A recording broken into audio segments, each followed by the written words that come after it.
بسم اللہ الرحمن الرحیم. میرے پاکستانیوں، اب تو مجھے جیل سے جب باہر آیا ہوں مجھے وقت مل گیا ہے تحقیقات کرنے کا.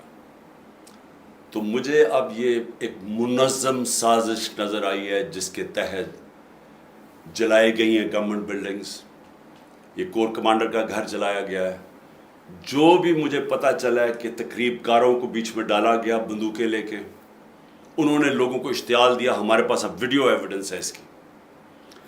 میں یہ چاہتا ہوں کہ ایک انڈیپینڈنٹ انکوائری ہو. کبھی بھی جج فیصلہ نہیں کرتا جب تک وہ دونوں طرف نہ سنیں.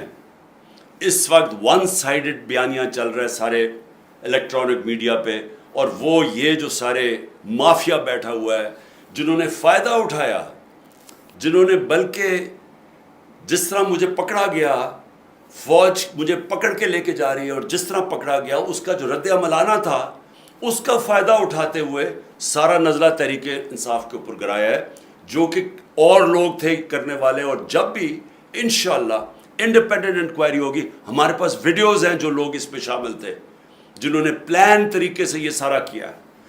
جس پارٹی نے 27 سال کبھی کسی قسم کا انتشار نہیں کیا، جس پارٹی نے جب اس کے چیئرمین کو گولیاں لگتی ہے قتل کرنے کے لیے، تب بھی ہم نے تو کوئی توڑ پھوڑ نہیں کی، کوئی جلاؤ گھراؤ نہیں کیا. جبکہ میں نے ایک انٹیلیجنس آفیسر کا نام بھی دیا تب تو کچھ نہیں ہوا. تو یہ اب ایک دم کیا ہوا؟ یہ ایک پلان ہے. پلان تھا پہلے سے، لنڈن پلان. تحریک انصاف کو بین کرنا ہے، عمران خان کو جیل میں ڈالنا ہے، ان کے لوگوں کو ہراساں کر کے جیلوں میں ڈالنا ہے، خوف زدہ کرنا ہے تاکہ کوئی نکلے نہ. یہ ہے پلان. لیکن جو بھی یہ کر رہے ہیں، آپ کو نہ تاریخ کا پتہ ہے، نہ آپ کو سیاست کا پتہ ہے، نہ آپ کو پتہ ہے کہ ایسٹ پاکستان میں ہوا کیا، کیونکہ مجھے یاد ہے کیا ہوا. کیسے یہی کوشش کی گئی سب سے بڑی جماعت سے اور ملک کو تباہی کی، ملک کو توڑوا دیا گیا. آج اس سے بھی خطرناک کوشش کی جا رہی ہے. تو میں ساری اپنی قوم کو کہتا ہوں کہ اس سازش کو آپ نے شکست دینی ہے. پرامن احتجاج کرنا آپ کا آئینی حق ہے. ہم بھیڑ بکریاں نہیں ہیں. ہم یہ جو کوشش کر رہے ہیں کہ ہم اتنے خوف زدہ ہو جائیں کہ یہ جو مرضی کریں، ہم بس سہ میں بیٹھے رہے کہ جی ہمیں جیل میں نہ ڈال دیں.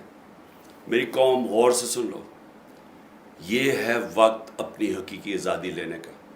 اس کو ضائع نہ کرنا. آگے ایسا وقت نہیں آئے گا. شکریہ.